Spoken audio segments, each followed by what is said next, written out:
الحمد لله رب العالمين والصلاة والسلام على سيد المرسلين أما بعد فأعوذ بالله من الشيطان الرجيم بسم اللہ الرحمن الرحیم. میرے ساتھ مل کر پڑھ لیں. الصلاة والسلام علیک یا رسول اللہ وعلی آلک واصحابک یا حبیب اللہ. محترم سامعین، السلام علیکم ورحمۃ اللہ وبرکاتہ. 29 ذوالقعدہ 1442 ہجری 10 جولائی 2021 یوم السبت، ہفتہ سنیچر سیٹرڈے. پارہ پہلا الف لام میم، سورۃ البقرہ دوسری سورہ، اس کی آیت نمبر 31.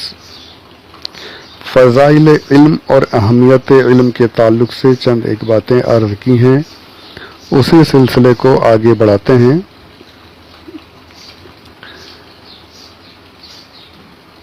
تفسیر نجوم الفرقان جلد دوسری، صفحہ نمبر 585.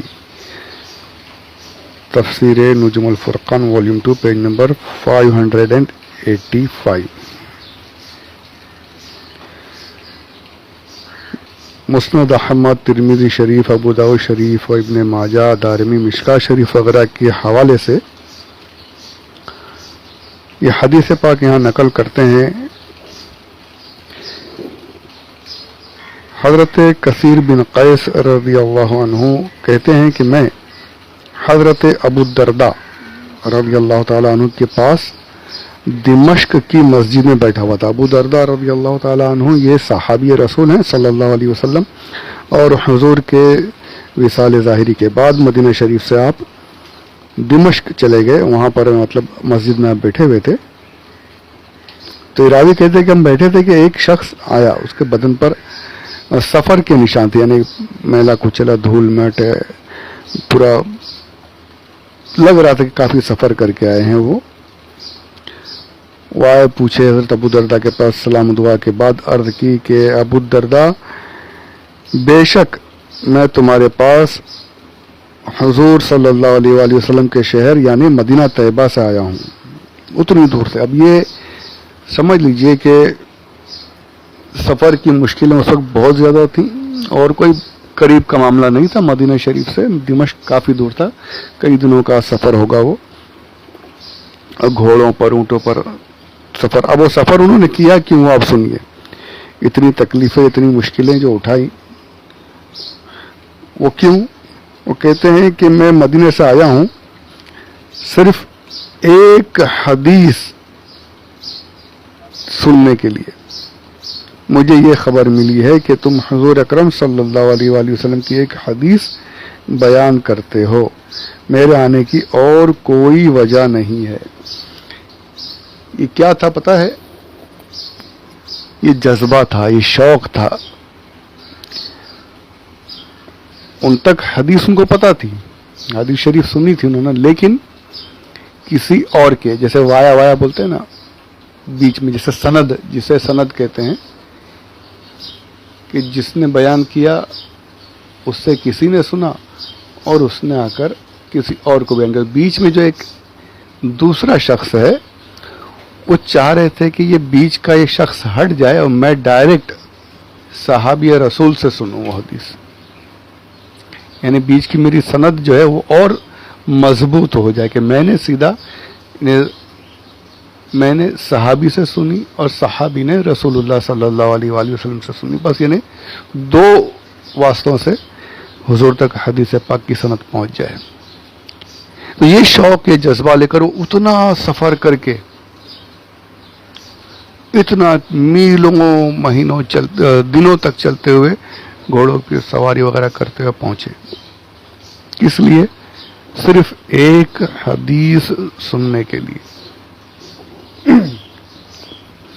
وہ حدیث کیا تھی؟ وہ حدیث بھی سماعت فرما لیں جو حضرت ابو الدرداء رضی اللہ تعالیٰ عنہ بیان کرتے ہیں. انہوں نے بیان کی کہ میں نے رسول اللہ صلی اللہ علیہ وآلہ وسلم کو یہ فرماتے ہوئے سنا. جب انہوں نے دیکھا کہ اتنا شوق ہے تو وہ حدیث بیان فرما دی.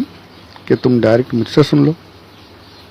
اور حدیث کیا تھی کہ حضور نے فرمایا جو شخص علم حاصل کرنے کے لیے کسی راستے پر چلتا ہے اللہ تعالی اس کے ذریعے اس شخص کو جنت کے راستوں میں سے ایک راستے پر چلاتا ہے.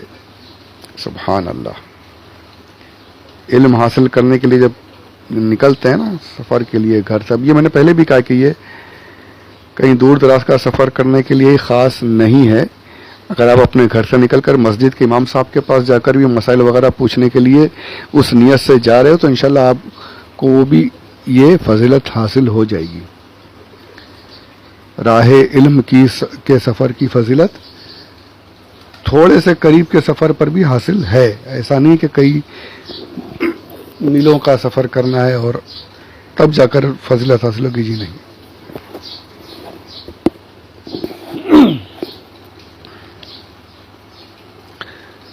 یعنی کسی راستے پر چلیں تو وہ جنت کے راستے پر چلنے کے برابر، اللہ اسے جنتوں میں سے ایک راستے پر چلاتا ہے، جنت کے راستوں میں سے. اور پھر آگے مزید ارشاد ہے اور بے شک فرشتے طالب علم کی رضا کے لیے اپنے پر بچھاتے ہیں. سبحان اللہ. اس کو ایسے بھی کہا گیا ہے کہ اس کے پیروں میں آرام ہو، تکلیف نہ ہو، فرشتے پر بچھا دیتے ہیں. یہ بھی کہا گیا ہے کہ اپنے پروں کو نیچے کر لیتے ہیں، اس کی تعظیم کے لیے ادب سے کھڑے ہو جاتے ہیں. یعنی فرشتے اس کی تعظیم کرتے ہیں اس کے لیے کہ یہ بندہ جو ہے دین کا علم حاصل کرنے کے لیے جا رہا ہے. پھر ارشاد ہوتا ہے اور بے شک عالم کے لیے زمین و آسمان کی تمام مخلوق مغفرت طلب کرتی ہے. سبحان اللہ. پانی میں مچھلیاں اس کے لیے مغفرت طلب کرتی ہے. دیکھیے کتنی بڑی بات. عالم جو ہے اس کے لیے مچھلیاں، درندے، چرندے، پرندے سب دعائیں کرتے ہیں، استغفار کی دعائیں کرتے ہیں. پھر اور مزید ارشاد فرماتے ہیں اور بے شک عالم کو عابد پر ایسے فضیلت حاصل ہے جیسے 14ویں کے چاند کو باقی ستاروں پر فضیلت حاصل ہے.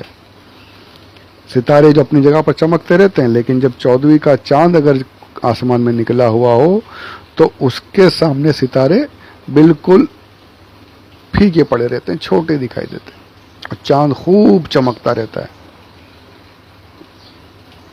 تو اسی طریقے سے فرمایا کہ عابد جو ہے اس پر عالم کی فضیلت ایسی ہے جیسے ستاروں پر چاند کی فضیلت. اب یہ نہیں کہ عالم مطلب عبادتیں چھوڑ دے صرف علم، جی نہیں، فرض سنت واجب وغیرہ تو اسے ادا کرنے ہیں، اس کے بعد علم حاصل کرتا رہے، علم سکھاتا رہے. کیونکہ علم جو ہے اس کے بارے میں فرمایا فرض کفایہ یا فرض عین ہے. تو علم حاصل کرنے سے یا تو خود اپنے بارے میں اپنا علم بڑھائے گا یا دوسروں کو فائدہ پہنچائے گا. کوئی فرض جو ہے اس کے بارے میں سیکھے گا، سکھائے گا. عبادت جو ہے وہ صرف خود کے لیے کرے گا. تو علم کا فائدہ سب کے لیے ہے. تو علم کی فضیلت بہت زیادہ ہے. اور یہی نہیں، اور مزید ارشاد فرماتے ہیں بے شک علماء جو ہیں وہ انبیاء کے وارث ہیں. اور بے شک انبیاء درہم و دینار وراثت کے طور پر نہیں چھوڑتے، وہ علم کو بطور وراثت کے چھوڑ جاتے ہیں. جس نے علم کو حاصل کیا اس نے بہت کامل حصہ حاصل کر لیا. انبیاء جو ہے ان کی وراثت مال و دولت نہیں ہے، علم ہے، علم حاصل کرتے ہیں. تو یہ علم کی فضیلت ہے. یہ ہمارے اسلاف کا شوق ہے علم کے لیے کہ کیسے سفر کر کر کے پہنچ جاتے تھے، کتنی مصیبتیں صعوبتیں برداشت کر کے علم دین حاصل کرتے تھے. آج ہمارا حال کیا ہے یہ سب کو پتا ہے، کوئی بتانے کی ضرورت نہیں ہے. آج ہمیں بیٹھے بٹھائے اس قدر سہولت کے ساتھ علم کی باتیں مل رہی ہیں، لیکن ہمیں علم حاصل کرنے کی کوئی فکر نہیں ہے. اور فضیلت بھی کتنی زیادہ کہ اگر ہم علم حاصل کریں دین کی راہ میں، اگر ہم تھوڑی سی بھی تکلیفیں برداشت کریں تو فرشتے ہمارے لیے پر بچھا رہے ہیں، درندے چرندے چونٹیاں ہمارے لیے دعائیں کر رہی ہیں. دین کی راہ، علم کے حاصل کرنے کی راہ پر چلنے کا ثواب یہ بتایا جا رہا ہے کہ ہمارے لیے جنت کا راستہ آسان کر دیا جا رہا ہے. پر ہمیں سب کی فکر کہاں ہے یار؟ ہم کو کیا کرنا ہے؟ ہمیں کہاں علم حاصل کرنا ہے؟ ہمیں تو اپنے دنیاوی کاموں سے فرصت مل جائے تو ہم کچھ سوچیں اس بارے میں. نتیجہ یہ نکلتا ہے کہ ہم اپنے ضروری مسائل سے بھی واقف نہیں ہو پاتے، ضروری مسائل کا علم بھی حاصل نہیں کر پاتے. علماء کی صحبت ہمیں کھلنے لگتی ہے. میرے آقا صلی اللہ علیہ وسلم نے ارشاد فرمایا کہ جس نے عالم کی زیارت کی گویا اس نے میری زیارت کی. عالم کی فضیلت یہ ہے، ہم عالم سے، علماء سے دور ہیں، ہم چڑھنے لگ جاتے ہیں، بلکہ ہم ان کی غلطیاں ڈھونڈتے ہیں. جنہیں فرائض کا، نماز کے فرائض تک کا پتہ نہیں ہوتا، وہ علماء کی غلطی ڈھونڈنے بیٹھ جاتے ہیں. کچھ اگر تھوڑی بہت کتاب ایک آدھ پڑھ بھی لی تو پھر علماء کے پیچھے پڑ جاتا ہے، ارے یہ غلط ہے، یہ صحیح ہے. ارے ادب نہیں ہے. ادب، اگر ہم ادب کے ساتھ کچھ سیکھنے کی کوشش کریں تو ہمیں بہت کچھ سیکھنے مل جائے. پہلی بات تو سیکھنا ہی نہیں ہے، اور اگر کچھ تھوڑا بہت سیکھ بھی گئے تو پھر اکڑ میں آ جاتے ہیں، ادب سے بے ادبی پر اتر آتے ہیں. تو ہمارا یہ حال یہ ہے. اور ہمارے اسلاف کا حال کیا تھا وہ آپ نے پیچھے سنا کہ ایک حدیث پاک سننے کے لیے اتنا میلوں کا سفر کر کے پہنچ گئے. اور یہ ان کی محنتیں ہی تھی کہ آج ہم تک یہ خزانہ پہنچا ہے. ہم اپنے آپ کو مسلمان کہہ پا رہے ہیں، مسلم طریقوں پر چل پا رہے ہیں. اگر وہ لوگ یہ محنتیں نہیں کرتے، یہ کوششیں نہیں کرتے تو پھر پتہ نہیں ہمارا حال کیا ہوتا. اور ہم بالکل آرام اور عیش و عشرت میں پڑے ہوئے ہیں. اللہ ہمیں دین کی سمجھ عطا فرمائے، دین کی تڑپ عطا فرمائے. آمین بجاہ النبی الامین صلی اللہ علیہ وآلہ وسلم. کچھ اور باتیں اس تعلق سے انشاءاللہ اس کو اگلے آڈیو میں سماعت کرتے ہیں. پروردگار سننے کا شوق عطا فرمائے، سیکھنے کا جذبہ نصیب فرمائے، مجھے بھی آپ کو بھی. آمین بجاہ النبی الامین صلی اللہ